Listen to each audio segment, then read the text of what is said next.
the COMELEC should have been, in the first place, put up its cybersecurity unit and made sure that their servers were not hacked and that they should have their backup. Ibig sabihin, meron tayong isang installation dyan sa Pasig, no? Run by PLDT. Meron sila dapat na naging mirror din dyan, no?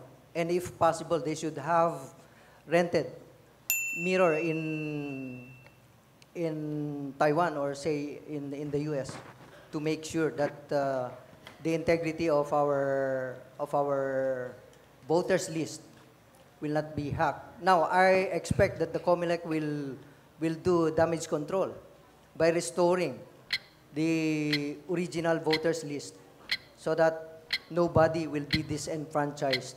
No. There's a group that can do that. They are called ethical hackers. They can do that.